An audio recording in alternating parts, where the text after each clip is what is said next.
Cuando veo políticos como usted, lo que me dan ganas es de vomitar, la verdad. Yo lo lamento y le pido perdón, pido disculpas a todos los costarricenses. Entonces no sean tan hipócritas. Pero esta asamblea no es el Banco Mundial y aquí a los acosadores, violentos, abusadores se les enfrenta. ¿Quién te está diciendo que no es por el orden, Buquelón? Debería de darles vergüenza. Imagínense si nos agarraran a nosotros las mentiras como diputados, pues nunca hubiéramos llegado aquí, yo creo. Yo llegué a la Asamblea Legislativa a ayudarle a usted, presidente. Yo me voy a ausentar de este plenario. Todo esto es atolillo con el dedo y vamos a ser cómplices de eso.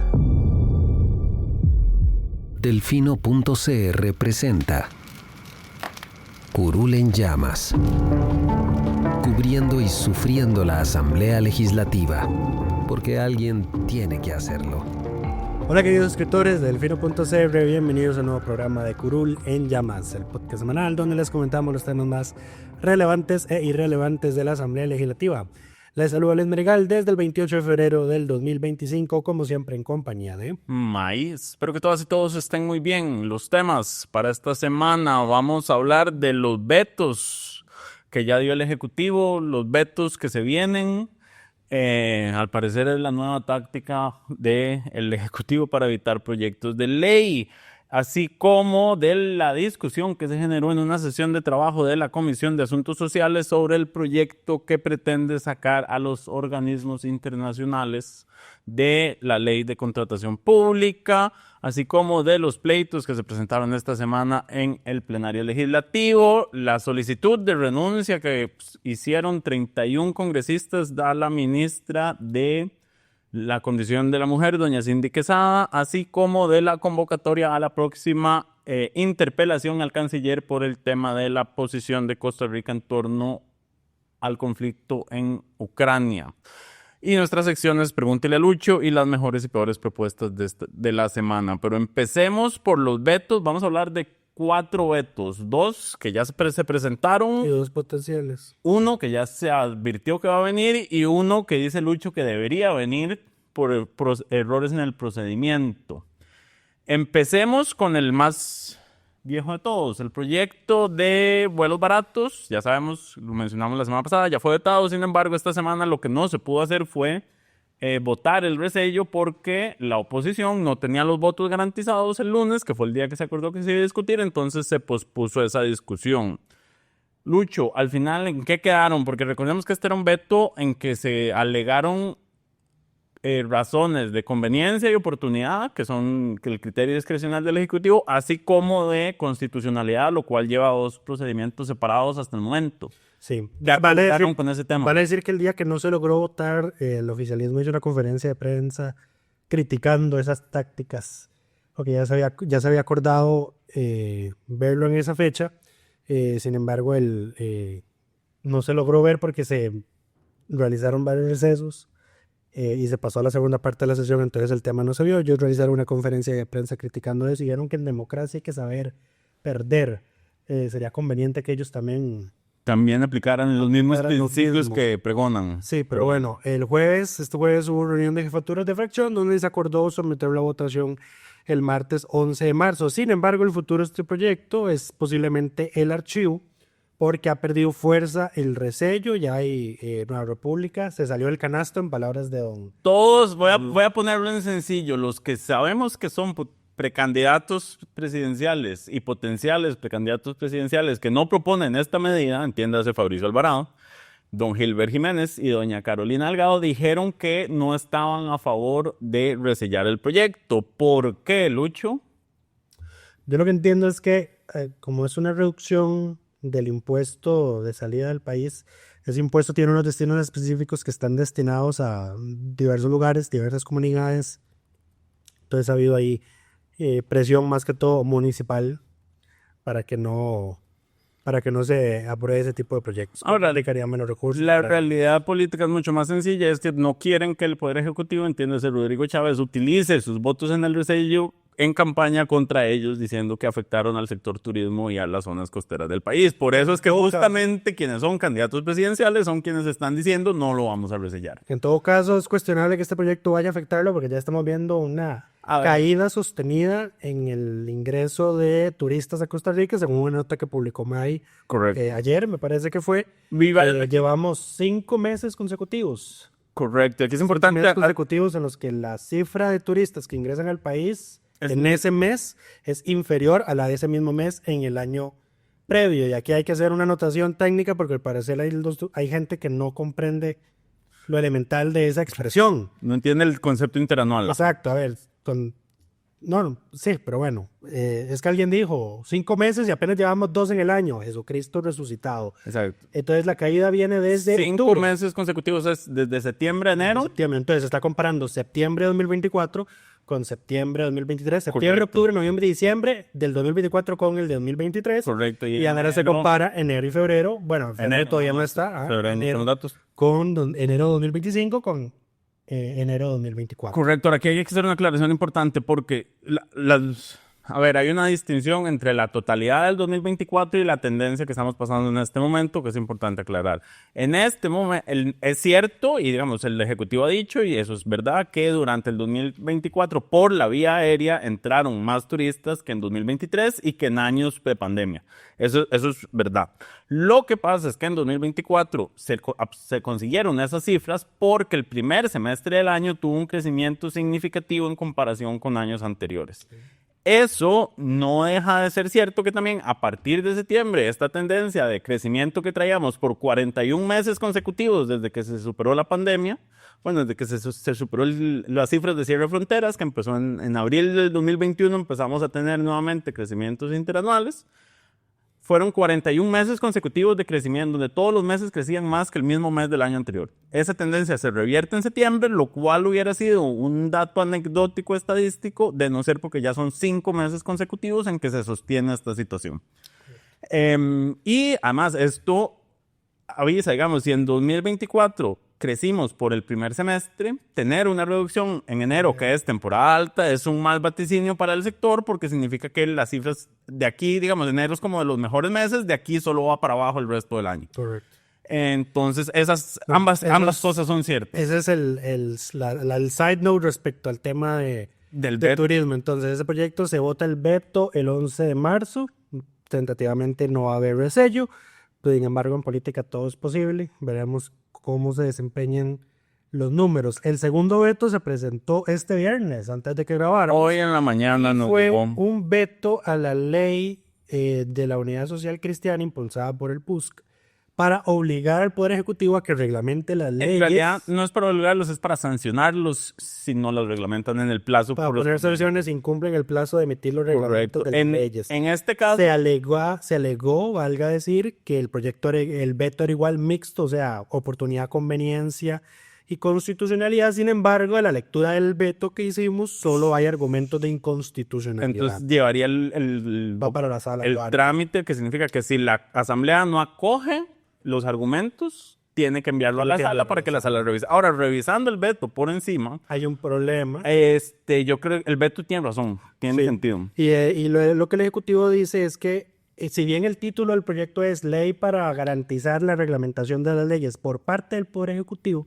la redacción del artículo como quedó es general. Entonces, digamos que aplica a cualquier institución no jerárquica que esté obligado no a emitir solo el reglamentos, Ejecutivo. no solo el Ejecutivo. Exacto. Y no solo el Ejecutivo reglamenta, reglamenta las municipalidades, reglamenta las autónomas, reglamenta el Poder Judicial. Correcto. Y el Departamento de Servicios Técnicos había metido en su criterio sobre este proyecto de ley que en las consultas obligatorias había que consultárselo a la Corte Suprema de Justicia, a las municipalidades y a las instituciones autónomas. Y esa consulta no se hizo. Y ahora aquí hay que recordar además que los errores de procedimiento, cuando se señalan, cuando la sala los acoge, son vinculantes, y en este caso hay que darle la razón al Ejecutivo. Si la consulta no se hizo y afecta a esas instituciones, tiene razón en vetar la ley. La ley fue mal tramitada, básicamente. Correcto. Ahora bien, esto nos lleva al cuarto veto que debería ser. El veto que debería ser. El veto que debería ser. Y esto es de un proyecto que hablamos, creo que fue hace 2 programas, y es el que pretende agregar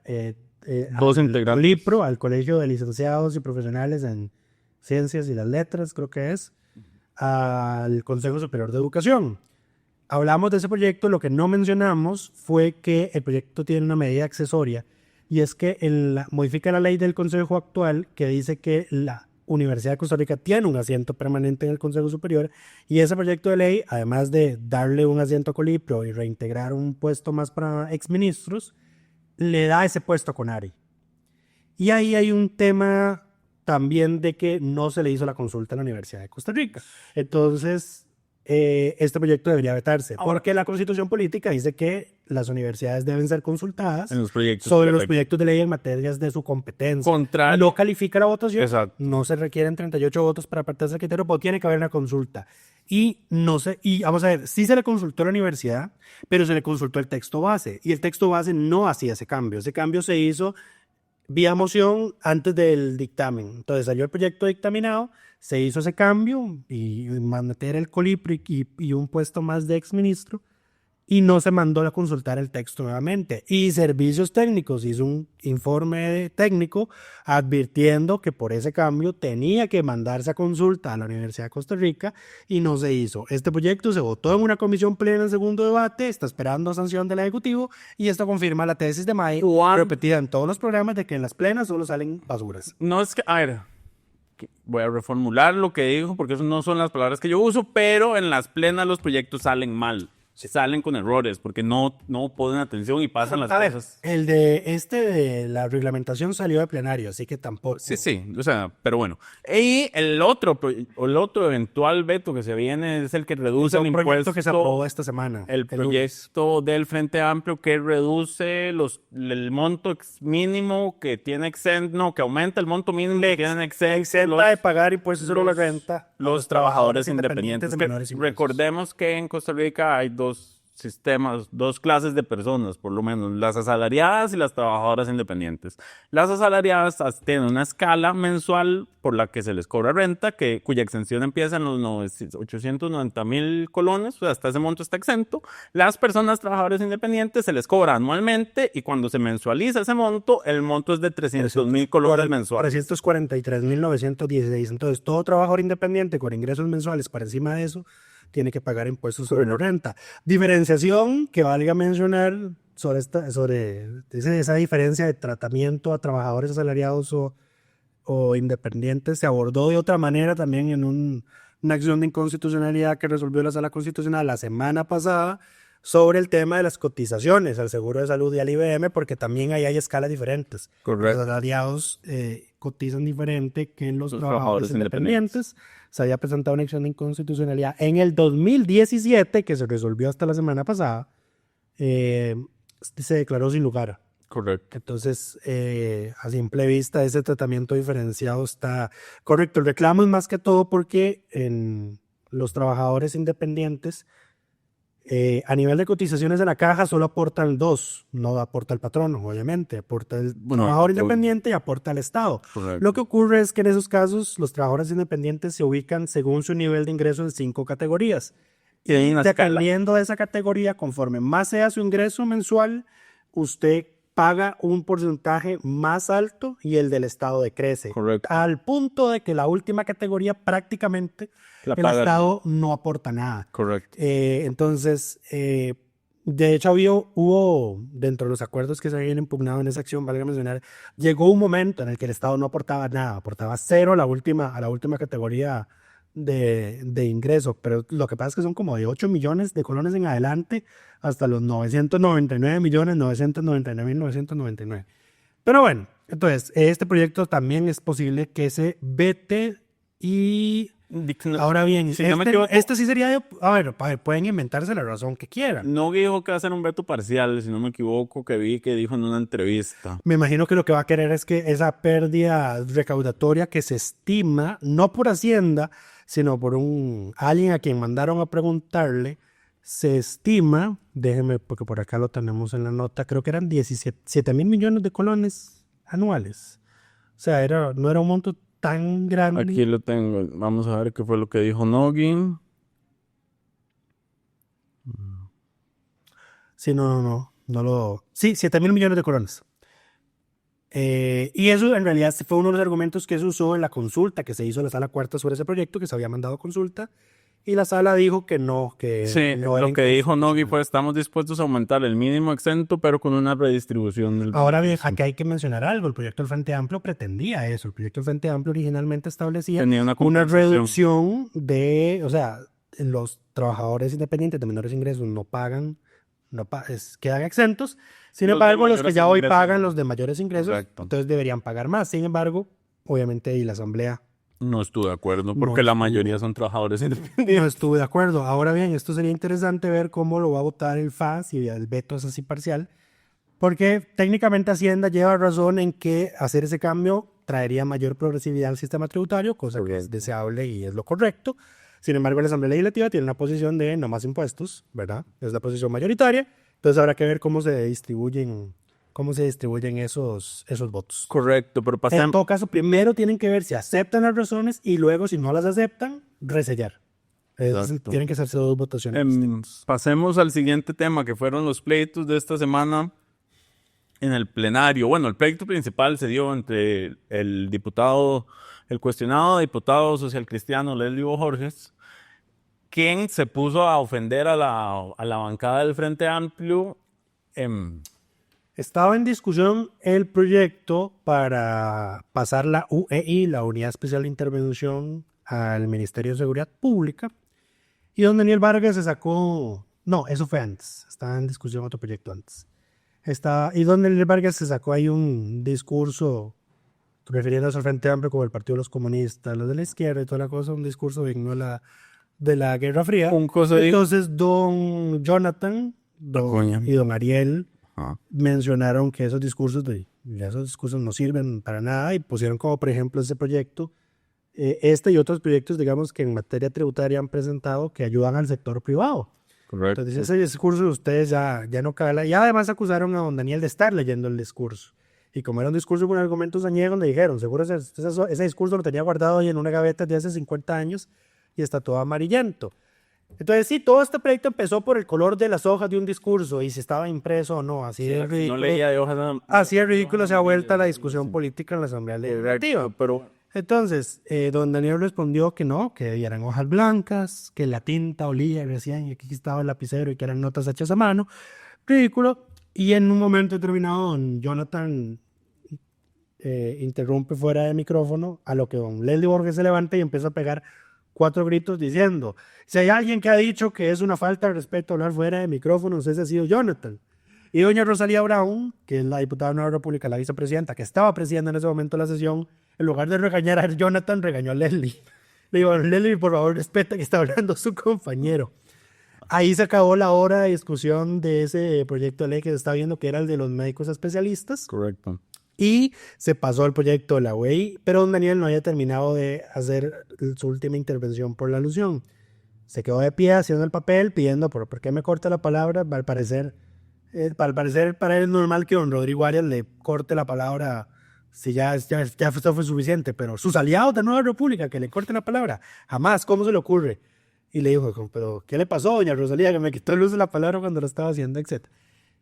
Don Daniel le pidió a Leslie que dijera en micrófonos lo que había dicho para que constaran actas. Leslie lo repitió y ahí el pleito giró hacia Leslie y el FA. Hacia Leslie y el FA. Porque entonces el Frente Amplio le dijo: o sea, usted es el menos indicado aquí para estar dando regaños ni consejos de comportamiento ni nada. Y además después que don Leslie usó una frase, la frase cliché de: para hablar y comer pescado hay que tener mucho cuidado. Hace un tiempo lo son. Sí. Entonces, no, la usó ese mismo día. También ese mismo día lo usó. Entonces don Ariel Robles intervino y le dijo: para hablar y comer pescado hay que tener mucho cuidado, ¿verdad, don Leslie? Como diría el OIJ. Pero dígalo, OIJ. Correcto. Y se escucharon las risas escandalosas de doña Dinora Barquero al otro lado Exacto. todo ahora, lo que yo quiero señalar de y ya para terminar, la respuesta a ese discurso de Ariel y de Jonathan fue Leslie diciendo: don Jonathan, a mí me gustan las mujeres, no me gustan los hombres. Por favor, están obsesionados conmigo. Ajá. Están obsesionados conmigo, por favor, no me mencionen. Lo cual volvió a abrir una discusión en el plenario por los comentarios inapropiados de don Leslie. Valga decir que don Leslie dice que le gustan las mujeres, no los hombres, pero pasa comiendo mucho chorizo. Jesucristo. Pero bueno. Que lo diga el OIJ. Que lo diga el OIJ. Muy bien, Ariel. Lo que yo quería destacar de este tema no era el escándalo, sino primero don Ariel hace algo que nadie había hecho hasta el momento y que teníamos rato esperando y era que alguien le pidiera la renuncia a don Leslie. O sea, los niveles de cuestionamientos que han salido con llamadas telefónicas. Todos los días hay algo nuevo. Donde él pide favores a distintos funcionarios de distintas instituciones, de distintas municipalidades para atender distintos problemas de Hasta para distintas que le personas. pidieran un accidente de tránsito. Hasta para eso llamó al policía, al jefe de la policía de tránsito, para que le mandaran rápido un tránsito. O sea, es evidente y notorio que don Leslie, a ver, todos sabíamos que era una persona cuestionable, ahora es evidente que es una persona cuestionable, que no tiene nada que estar haciendo en una curul y nadie había dicho nada al respecto. No, y ahora sabemos en todo caso por qué el oficialismo no ha hablado del caso de Leslie. Claro, Leslie porque los todos defiende. están involucrados. Leslie los defiende. Los que les hace el favor es el mismo Leslie. Sí, pero oye, Leslie los defiende en el plenario. y queremos reconocerle a don Ariel, el diputado, el congresista de la semana, por decir lo que hace tiempo se te debió haber dicho, que Leslie no tiene nada que estar haciendo en la Asamblea Legislativa. Eso es lo primero que yo quería señalar. Lo otro es que si vemos la dinámica de las sesiones de plenario desde que iniciaron las ordinarias, ha sido provocación del Ejecutivo. O sea, provocación para generar estas discusiones. Y la perder oposición tiempo. siempre cae. La oposición siempre cae. Y la otra es que los proyectos que se están conociendo están bloqueados a través de filibusterismo parlamentario, porque el de médicos especialistas están hablando todos, por todo el tiempo que tienen disponible, por todas las mociones que presentaron. Se van a decir que el oficialismo lo ha estado bloqueando bajo el argumento de la Junta Directiva de la Caja lo va a resolver por su cuenta. Ya ayer aprobaron un ajuste técnico de 350,000 colones salarios, pero no para todos. Y en todo caso salió el Sindicato Nacional de Médicos Especialistas y nada me a decir, igual seguimos prefiriendo que se apruebe el proyecto de ley. Correcto. Es por nada. El otro proyecto que también está bloqueado es justamente en el que se inició esta discusión de excluir la UEI de Casa Presidencial. Tienen bloqueado el proyecto para los... El de Cobana también lo tiene bloqueado el oficialismo. El proyecto para el candidato. Es que el oficialismo ya está fracturado porque Alexander Barrantes, por un lado, apoya el proyecto y Daniel Vargas no. Daniel Vargas no quiere el proyecto y que Cobano sea cantón porque él quiere un solo cantón de Guanacaste que incluya Cobano, Lepanto, lo cual no se puede, lo cual es inconstitucional porque hay que hacer un plebiscito para hacer esos cambios. Ahora, sí tiene un punto aquí que le voy a dar y es una necedad estar bloqueando el plenario con ese proyecto ahorita, porque ahorita no se pueden hacer cambios en la división territorial del país con las elecciones. Se pueden hacer, nada más. Se pueden hacer, nada más que no efecto hasta después de las elecciones. Pero entonces, no es un tema urgente. Exacto, no es un tema urgente. Correcto. Ahora, el problema fue que este proyecto se retrotrajo a primer debate, entonces tiene prioridad en la agenda legislativa. El punto es, entre armarles el peito, porque esto de Leslie fue una provocación que también que es casi como si fuera el oficialismo. Los bloqueos a través de mociones para los proyectos que están dispensados de trámites tienen bloqueadas las sesiones ordinarias y la oposición sigue cayendo en todas las provocaciones de pleito habidas y por haber. Ya leíste el título de diputado la semana ayer, ¿verdad? Correcto. Yo quería darle una pseudo mención honorífica, porque no llega mención honorífica a la respuesta que le dio Dinora a Leslie. No vale la pena. Y fue que, como Leslie dijo, a mí me gustan las mujeres, Dinora dijo, no es un tema de que a él le gusten las mujeres, es que las mujeres tienen que gustar. Mira, la discusión del plenario no puede seguir siendo así. Fue icónica, una frase tan icónica que va a estar en la cortina de Curul en Llamas del próximo año. No podemos... Bueno, a partir de mayo. No podemos criticar a Leslie por intervenciones fuera de lugar y felicitar a Dinora por hacer las mismas intervenciones fuera de lugar. Es justamente, dejen de caer en la tentación de estas discusiones que los hacen perder el tiempo. Aprendan a dejar ir y seguir con los temas de fondo. No caigan en las provocaciones que les hace Ada Acuña, Pilar Cisneros y al parecer ahora don Leslie Borges a favor de bloquear el plenario para que el presidente siga diciendo que la Asamblea no hace nada y no avanza con ninguna ley significativa. Que se evidencie que es el oficialismo el que los está deteniendo. El jueves, por dicha, llegaron a una agenda de consenso sin proyectos bloqueados.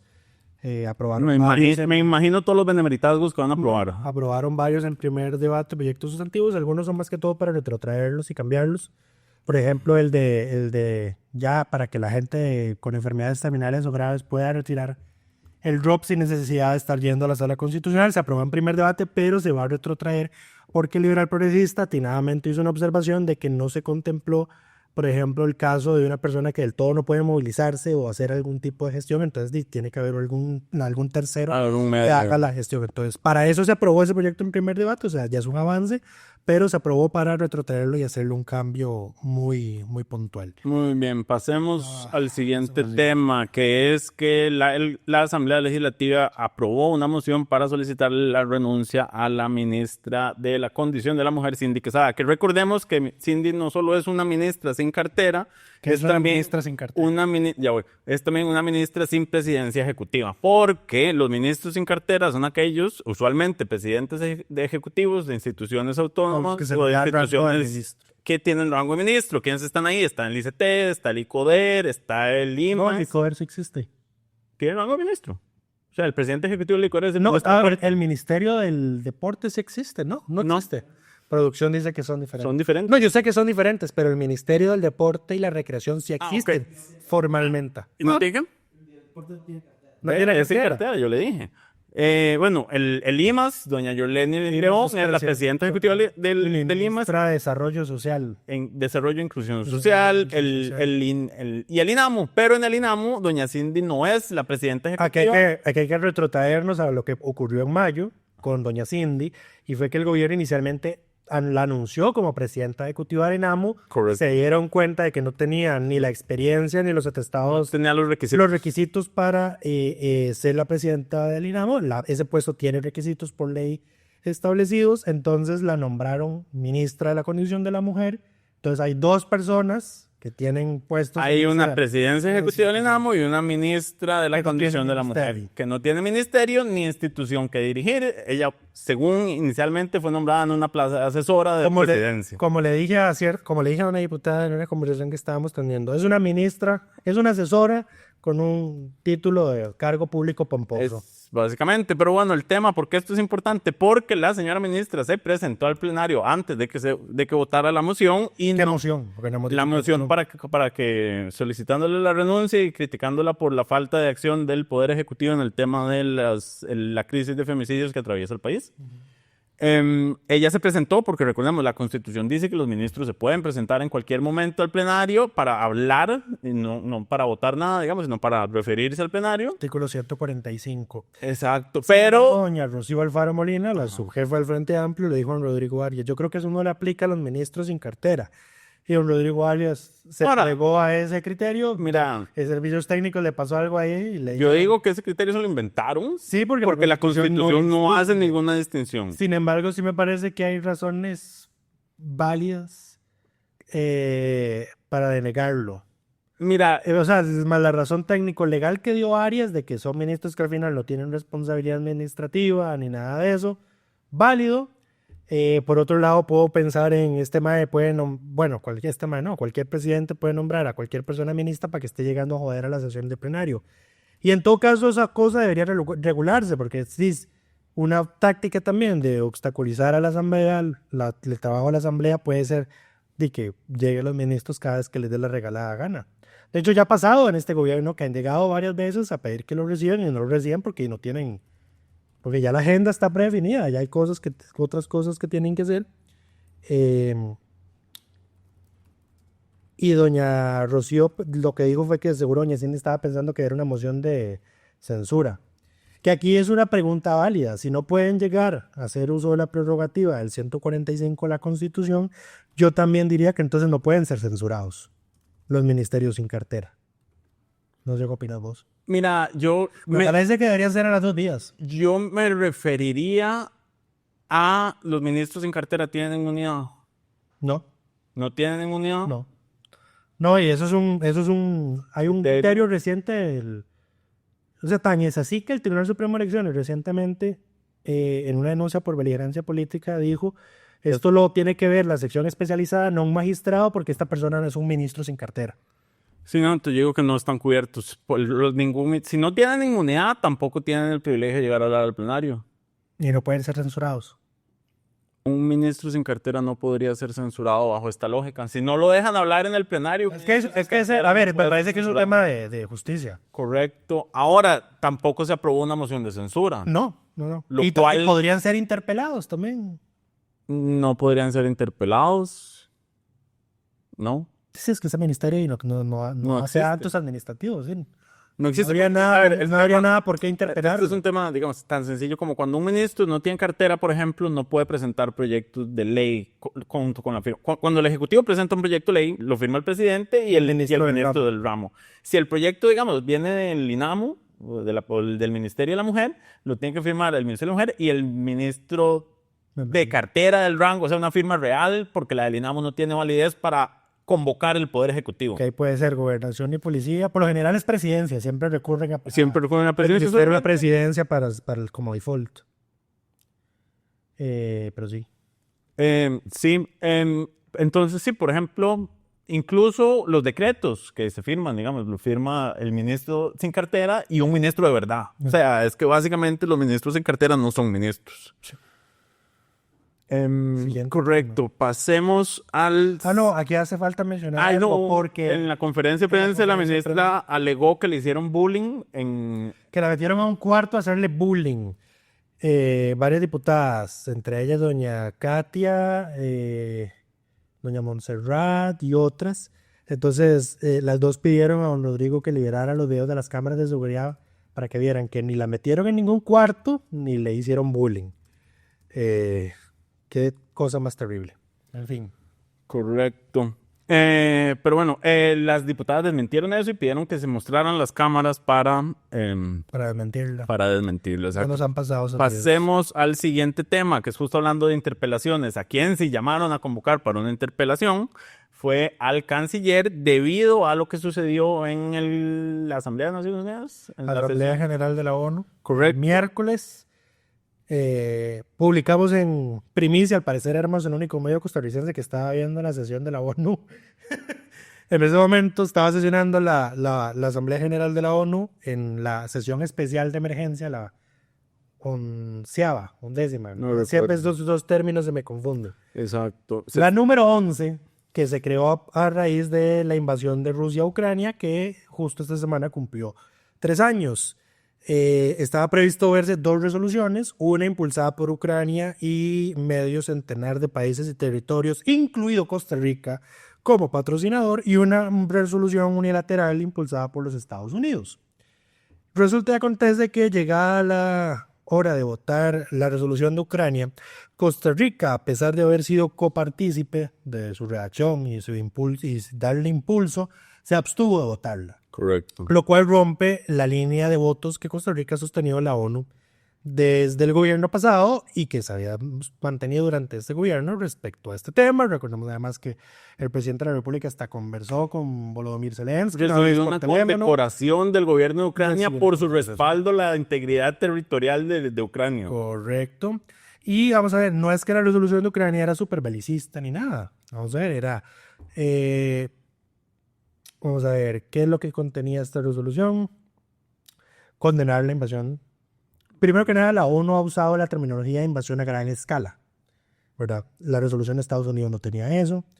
Se reitera que Rusia debe respetar la integridad territorial de Ucrania, de las fronteras internacionalmente reconocidas. Eso incluye Crimea, que Rusia se la anexó ilegalmente hace ya bastantes años. Etcétera, etcétera. La resolución de Estados Unidos simplemente eran 3 puntillos. Llamar por la paz, fuera como fuera, y se refería a la invasión como un conflicto entre Ucrania y Rusia. Entonces, como si fuera un conflicto entre iguales. Ajá, Francia y socios europeos presentaron 3 mociones para enmendar eso, para agregar, digamos, la terminología que ha usado hasta ahora las Naciones Unidas, y Costa Rica también se abstuvo en todas esas mociones, y al final, como la resolución de Estados Unidos quedó enmendada, Estados Unidos se abstuvo de votarla, y Costa Rica sí la votó a favor esa última.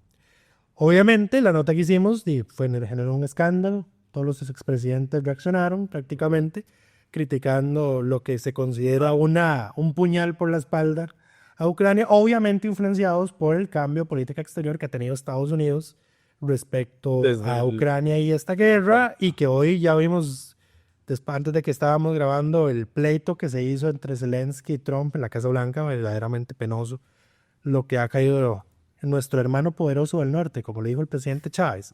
En fin, bueno, se aprobó esa moción declarando que ese cambio de posición de Costa Rica era inaceptable, inexplicable e incoherente, y se mandó a interpelar al canciller Arnoldo André, quien además tiene una moción de interpelación pendiente de votación para que se refiera al tema que Costa Rica está sirviendo como tercer país puente, exacto, para la deportación de migrantes por parte de los Estados Unidos. El acuerdo en jefe de fracción ayer fue que sea una sola interpelación porque se puede hablar de los 2 temas, entonces que se dedique una hora a Correcto, ahora nada más para recordarle a las personas que nos escuchan, una interpelación significa que el ministro debe llegar o la ministra debe llegar al plenario, tiene un tiempo para hablar y después los diputados le pueden hacer preguntas en la sesión. Usualmente la interpelación es el paso previo a una moción de censura.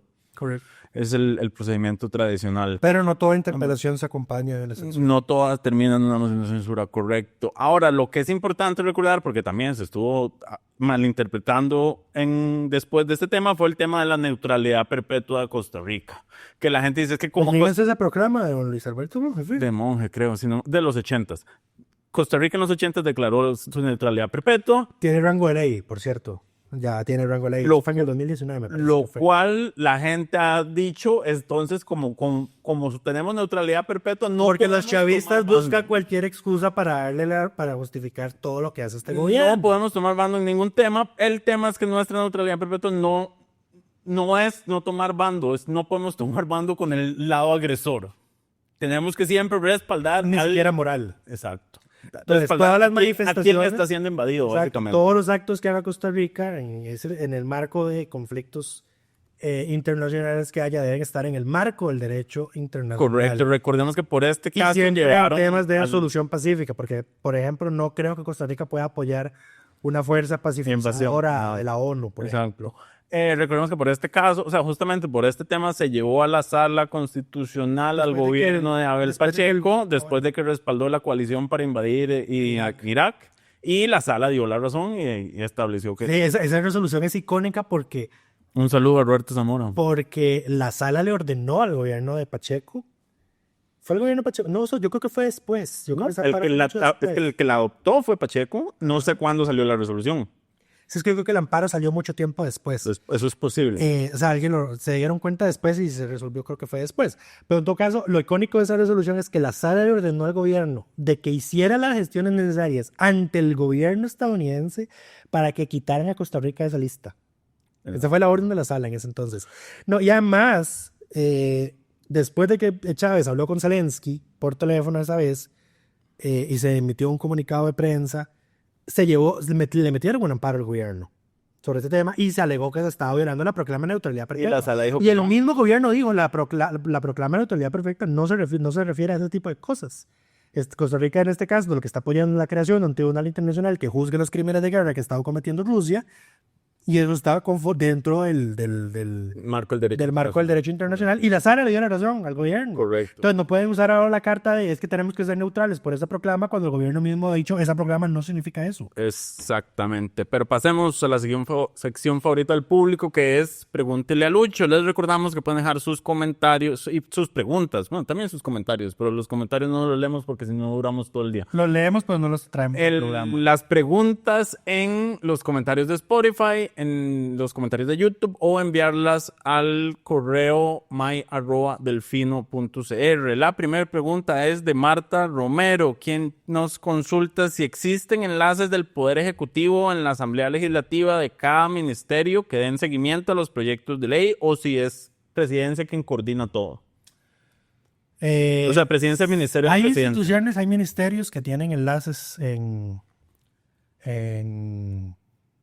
la Asamblea Legislativa. Hay diputados de oficialismo que asumen temas de coordinación. Digamos, hay distintas formas de operar informales. El procedimiento formal es que el Ministerio de la Presidencia es quien se hace cargo. Correcto. Lo que pasa es que ahorita no tenemos Ministerio de la Presidencia formal. Ahorita estamos con ahí todavía. A un interino. Y de hecho también hay instituciones. Por ejemplo, la UCR tiene un enlace ahí permanente que ocasionalmente la nación se refiere a ella como lobista, cosa que no es. Pero sí, hay instituciones que tienen ahí a un funcionario de gente permanente, sí, el UCAEP, sí. La siguiente pregunta es para mí, entonces lee la voz. May, ¿qué piensan ustedes de que las redes sociales y la inteligencia artificial son las que escogerán al nuevo presidente de Costa Rica? Nos pregunta Marielos Mejías. Con esto hay que aclarar porque mucha gente dijo, no creo que la inteligencia artificial haya llegado para tanto. Yo creo que a lo que se refieren a estas afirmaciones es que la campaña va a estar llena de deepfakes, información falsa y uso de inteligencia artificial para mover, digamos, contenido en redes sociales, lo cual puede generar, no va a escoger a las personas directamente, pero va a influir en la forma en que las personas que usan las redes sociales entienden la dinámica y terminan votando. Yo creo que después de esta campaña electoral, el apoyo hacia el proyecto del Tribunal Supremo de Elecciones para regular las redes sociales va a cambiar. En la tercera, Afirmativamente. en la Tercera República todo será distinto, Lucho. Dios mío. Charlie nos pregunta, ¿ustedes recuerdan que había un proyecto de ley para que se dieran clases de educación vial en los colegios? ¿Eso en qué Sí. terminó? Es el proyecto de ley 24.005 de doña Paola Nájera. Ya está dictaminado, ya pasó su primer día de mociones vía artículo 137, o sea, las dos ventanas de oportunidad que hay para presentarle mociones desde el plenario, y está esperando el segundo día. Entonces está relativamente cerca de hacerse ley. Luis Diego Barrantes nos pregunta, ¿qué proyectos de ley están exentos del poder de veto? El presupuesto nacional, ¿El ordinario o el extraordinario? ordinario, Ok.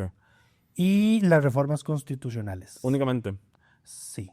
Ok. Y Ahora, los que y yo- los es que acuerdos yo- legislativos, es que iba a pero mencionar los no son acuerdos proyectos de legislativos, ley. pero los acuerdos no son ley. recordemos que los expedientes legislativos tienen varias Diferentes formas. O sea, pueden ser Reformas constitucionales, proyectos de ley, acuerdos legislativos acuerdos legislativos, y ya.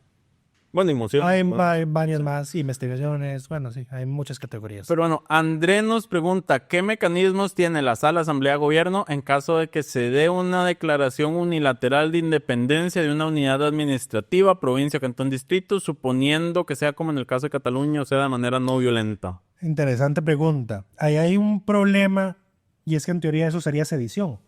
Correcto. Lo que pasa es que la Constitución Habla de aunque sedición. tipifica el delito de sedición.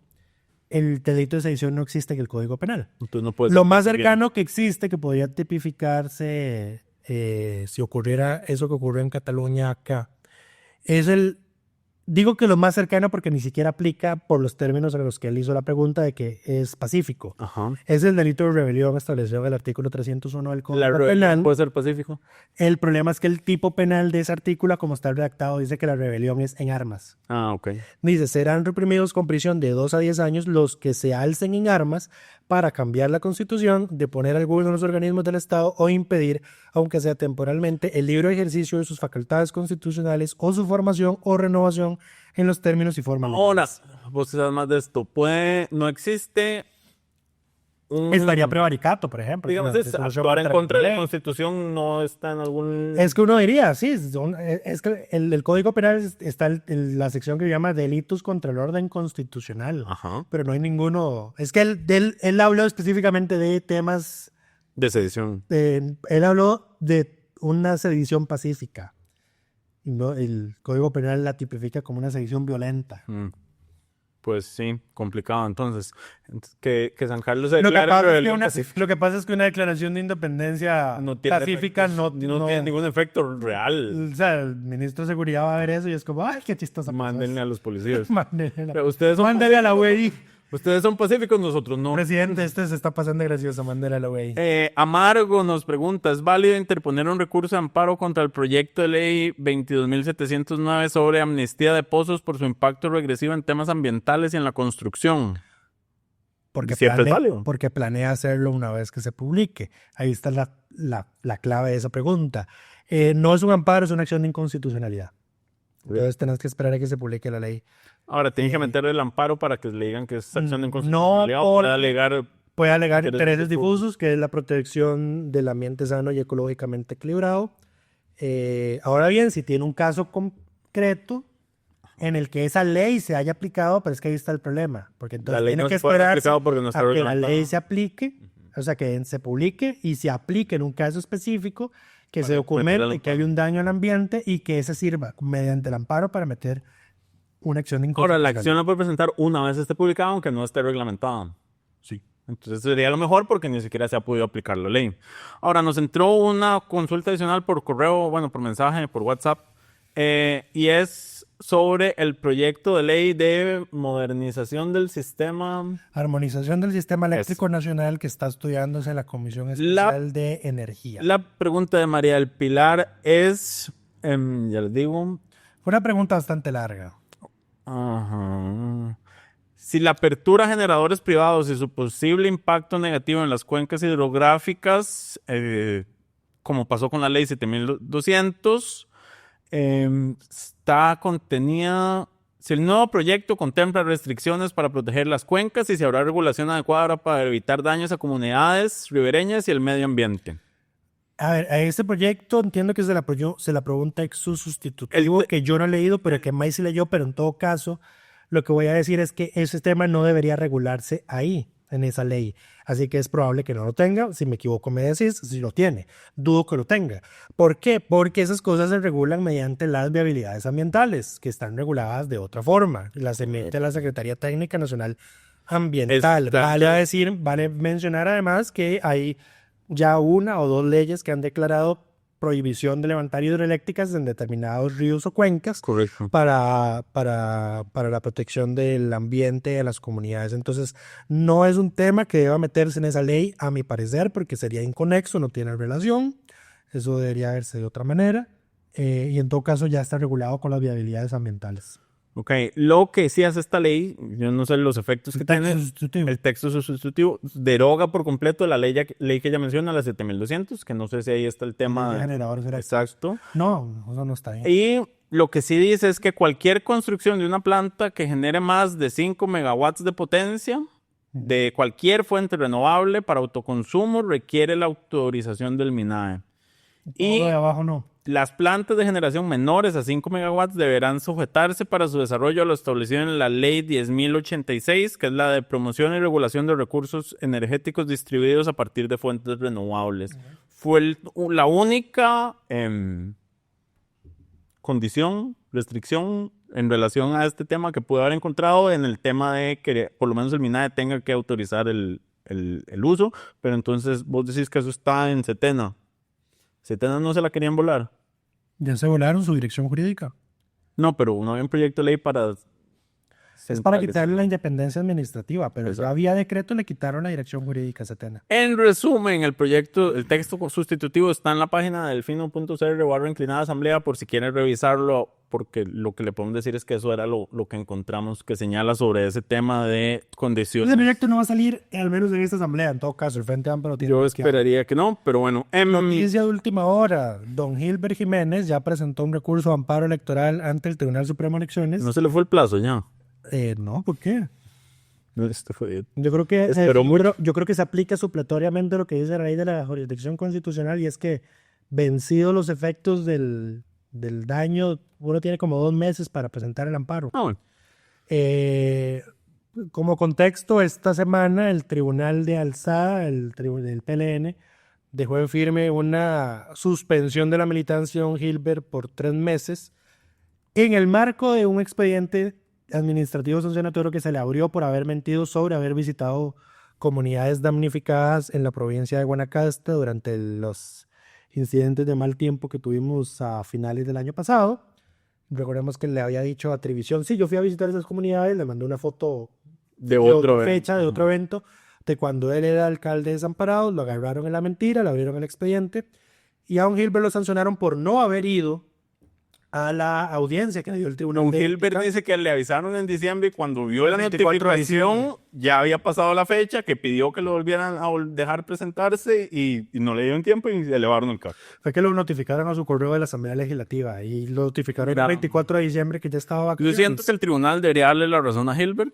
Me parece que la sanción es desmedida. Sí. Y esperemos que le den la razón.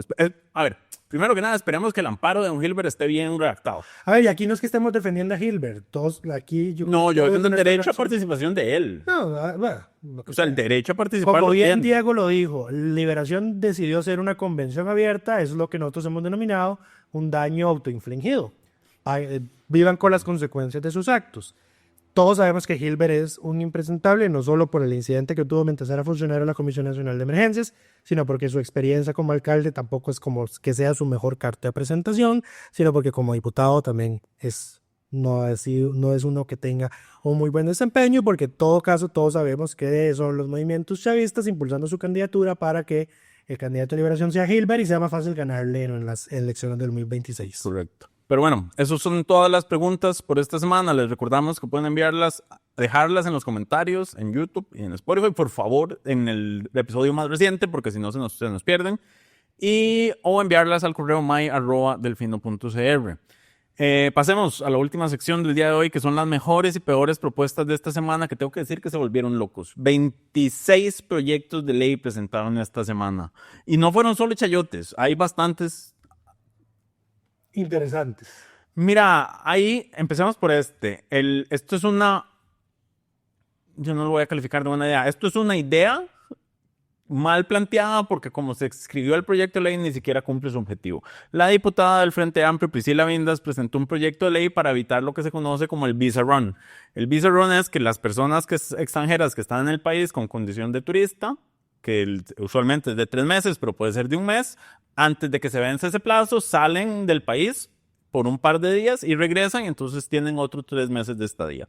Ella lo que dice es que hay otros países, otras regiones, como por ejemplo la zona europea, que está regida bajo el acuerdo de Schengen, en la cual usted puede estar 90 días, pero tiene que estar afuera 90 días.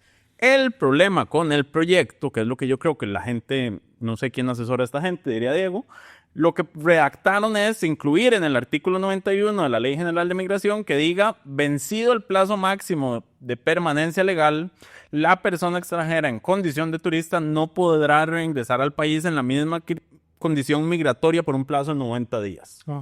Esto es jurídicamente ambiguo. Porque, por ejemplo, vencido el plazo máximo, entonces, haciendo una interpretación restrictiva, digamos, O sea, literal. que sale antes de los 90 días, no se le venció el plazo. No, eso es una interpretación laxa. Haciendo una interpretación literal, entonces dice, yo entro al país y me dan un plazo de 90 días. Vencido ese plazo, no puedo regresar en 90 días. No importa si yo estuve en el país un día, porque ese plazo es de 90 días. Entonces tengo 90 días para estar en el país, sin importar si me quedé o no en el país, y salí y regresé en 90 días, y después de esos 90 días, en otros 90 días no puedo volver a ingresar, sin importar cuánto tiempo estuvo en esos 90 días. Porque lo que me da es un plazo de 90 días una vez ingresé. ¿Pero cómo lo solucioné? Esa es la opción número 1, ya te explico. Esa es la opción número 1. La opción número 2 es lo que vos decís. Salgo al día 87, no se venció el plazo, y cuando ingreso tengo igual un nuevo plazo, no soluciona el problema. ¿Cómo funciona en la zona Schengen? Hay un plazo de 180 días en el cual móvil, o sea, siempre en todo plazo de 180 días, usted no puede estar más de 90 días.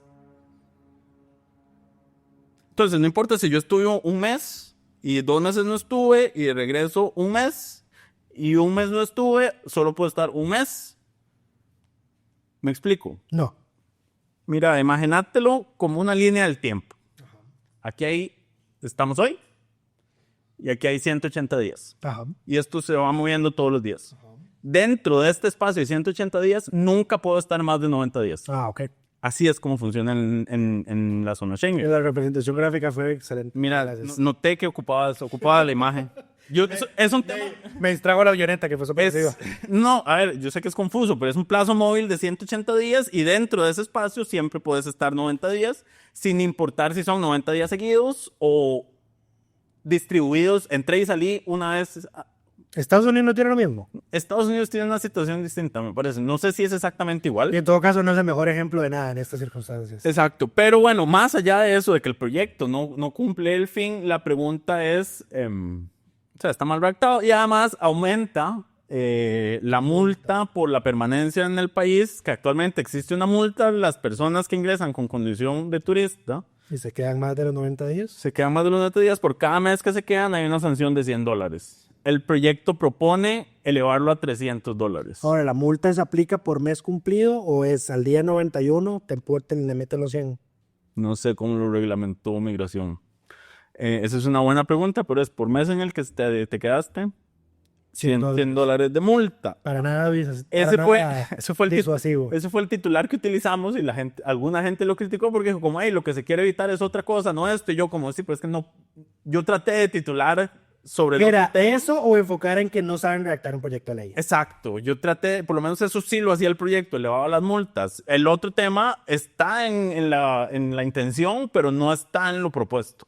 Entonces, bueno, ese proyecto, por supuesto, es interesante porque aquí los sectores como que se dieron vuelta.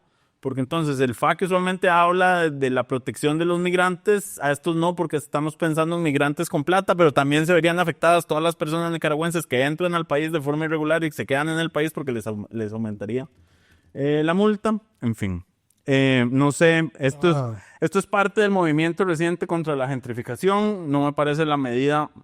Primero, me parece que está mal redactada y mal propuesta, pero más allá de eso, no me parece que sea como el frente de batalla que quisieran tomar en este momento.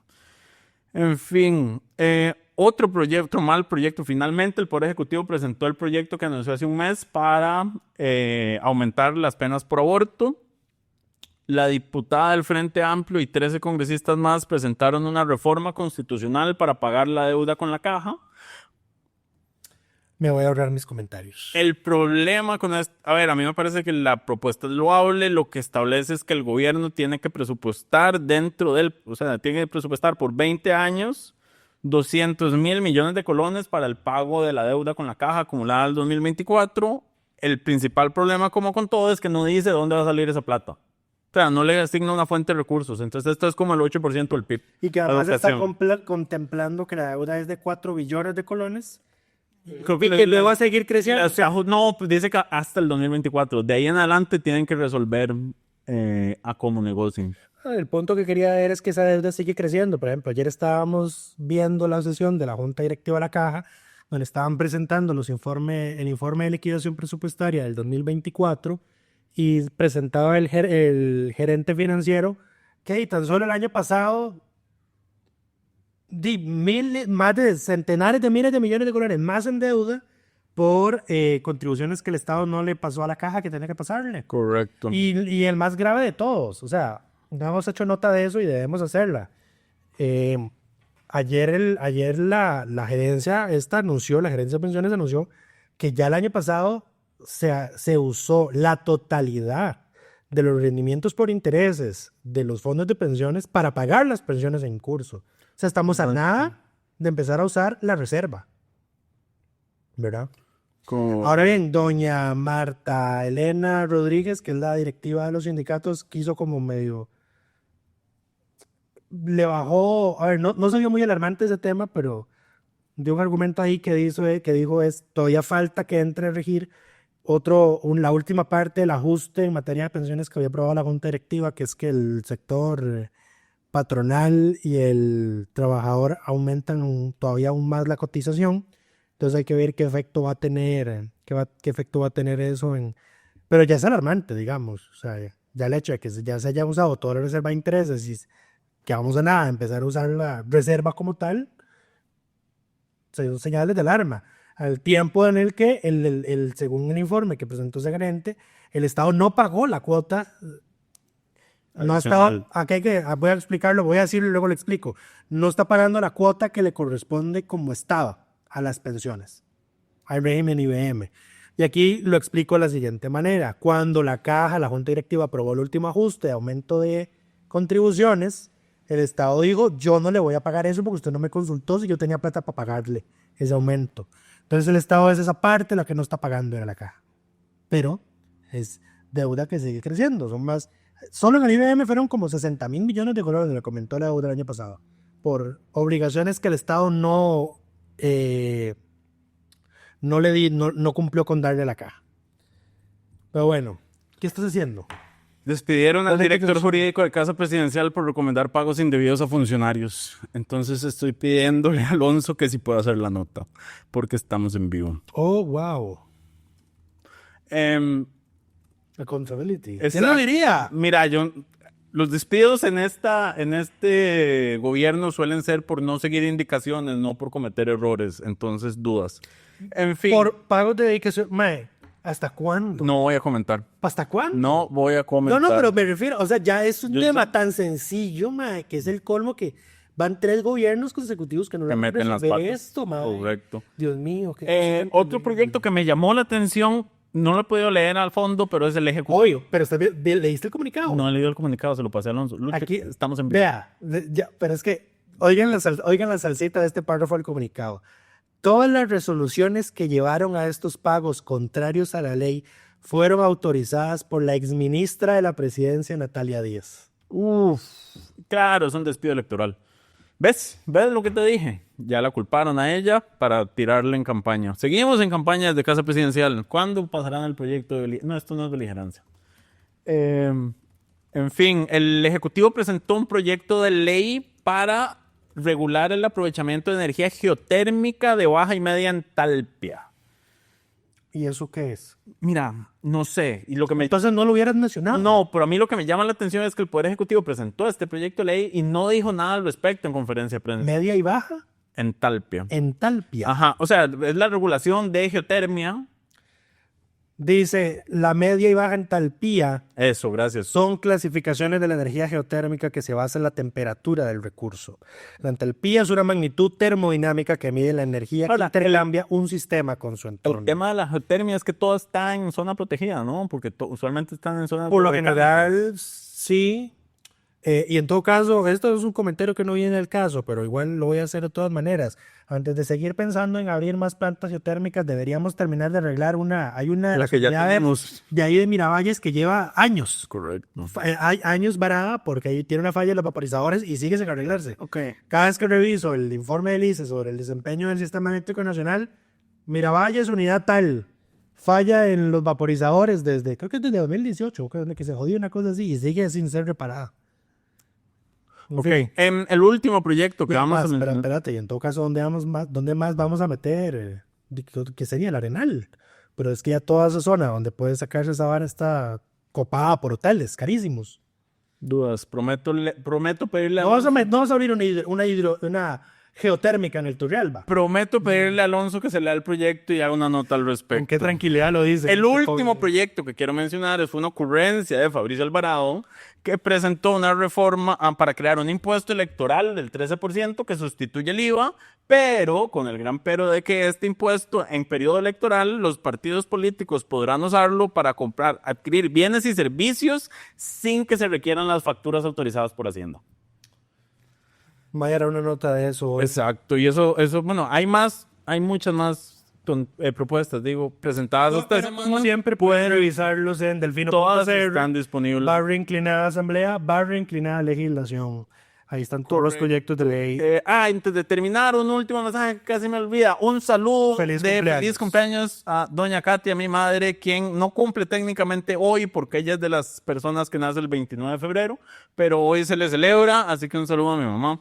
Un saludo. Esperamos que esté bien y nos escuchamos. Los respetos de siempre. Yo siempre la tengo como la señora que desenmascaró a aquella exdiputada, ¿cómo se llamaba? Alexandra Loría. Que si quieren saber quién es la mamá de May, busquen aquel titular de La Nación de Alexandra. Asesora de Fabricio Alvarado, se hizo pasar por persona no vidente para filtrarse en reunión del MEP en San Carlos cuando estaban aquellas huelgas contra los baños unisex o lo que sea que estaban protestando los sancarleños cuando se volvieron locos en aquel tiempo. Las guías de sexualidad son las que ahora ya quitaron. Sí. En fin, eso es todo por esta semana. Esperamos que todas y todos estén muy bien y nos escuchamos y nos vemos la próxima. Delfino.cr presentó Curul en llamas, cubriendo y sufriendo la Asamblea Legislativa, porque alguien tiene que hacerlo.